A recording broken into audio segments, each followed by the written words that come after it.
I mean, he's got a bad group. They're thugs. They're radical left fascists. They're Marxists. They're communists. They have the worst people. But these people made these indictments. So when they say, oh, Donald Trump is going to court. No. We're going to court to fight a crooked system, a corrupt system. And Democrats better be careful what they wish for. Oof, yeah, Donald Trump had something to say, as he always does, because it's just another day and another veiled online threat from that man. He posted that video message after entering a non-guilty plea in Fulton County yesterday. Now, the former president, he was none too pleased. Why? Well, because Georgia Governor Brian Kemp refused to maybe attack the district attorney who happens to be prosecuting Trump and 18 of his cohorts. Yeah, Governor Brian Kemp, here he is squashing any idea of calling a special session targeting DA Fani Willis. My concerns with the Fulton County District Attorney's handling of this case and the special purpose grand jury have been well documented. We are now seeing what happens when prosecutors move forward with highly charged indictments and trials in the middle of an election.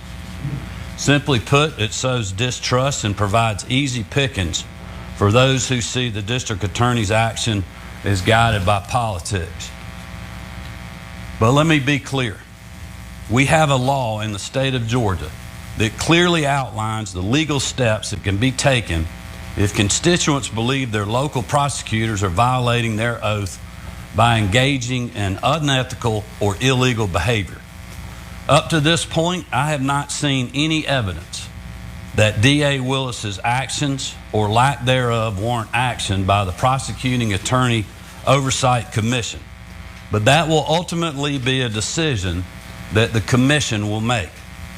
Regardless, in my mind, a special session of the General Assembly to end run around this law is not feasible and may ultimately prove to be unconstitutional. The bottom line is that in the state of Georgia, as long as I'm governor, we're going to follow the law and the Constitution, regardless of who it helps or harms politically. Wow, Governor Brian Kemp really seems to be aligned with DA Fani Willis in not allowing Trump to get away with trying to interfere with that Georgia election. It really seems like he's taken a very aggressive stance, especially for Willis being a Democrat appointed DA or elected, excuse me, and then Kemp being very much a member of the GOP. Jordan, are you kind of shocked that Kemp is so willing to stand against Trump? Yes and no. I mean, Kemp was always a big Trump ally, but I think the situation that he's finding himself in here, like a lot of Republicans in Georgia, is they don't want to be pulled down by Trump. You know, they see just how serious this has gotten. It's not just rhetoric. It's not just pandering to the base. It's not just throwing red meat to the audience. These are allegedly, but they certainly look like serious crimes that are implicating many more people than just Trump. Why would they go to jail for this guy? Why would they face any punishment for this guy? There's no loyalty among thieves. They're just looking out for themselves. This is purely a self-preservation tactic. Yes, definitely seems to be the case with Kemp.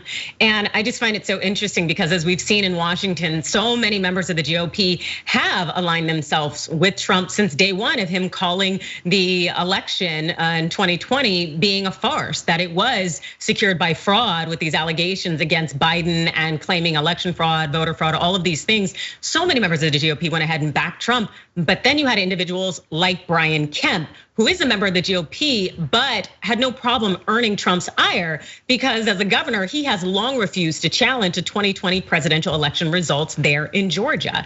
And also, as we saw yesterday with Governor Kemp, well, he also alluded to why he's so unwilling to maybe push Willis out of being the DA. The speaker laid that out pretty clearly yesterday, because if he's wanting to defund a district attorney, it's going to defund all of them. And this is a conversation. He's a legislator. If he wants to have that conversation, he can do it during the regular session that we have coming up in January. But let me just say this. You know, these are the distractions that get you to lose elections.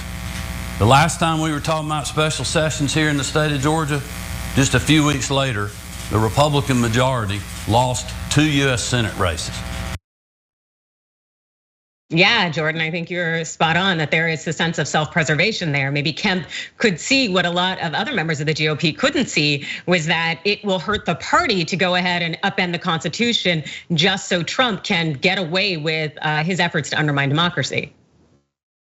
Yeah, it's gotten too real for these people. Again, it's not just rhetoric. Like you pointed out, he was willing to criticize the results of the 2020 election when there was nothing at stake, when they were just delivering talking points and trying to rile people up. You're giving people what they want. There's no harm in that on paper, but here it's serious. There are people in jail.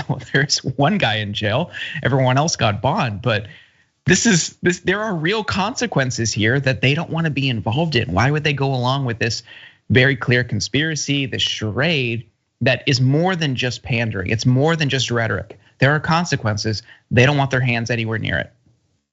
Yeah, and the thing is I think that these members of the GOP have been smart, whether it's Brad Raffensperger, Secretary of State there in Georgia, who has been testifying against Trump in terms of simply speaking truth, to Trump contacting him and asking him to find those extra votes. The thing is that if we actually have this whole constitutional democracy thing and they are, that it's bolstered and founded on rules, it's important to enforce those rules. And so I do, to the extent I feel somewhat comfortable, commend Kemp for drawing a line in the sand and saying, no, I'm gonna follow the rules here. Even if we've seen so many members of the GOP down there in Georgia ignore the rules when it serves their benefit. So it's nice to see some leaders there in Georgia actually standing up for what's right.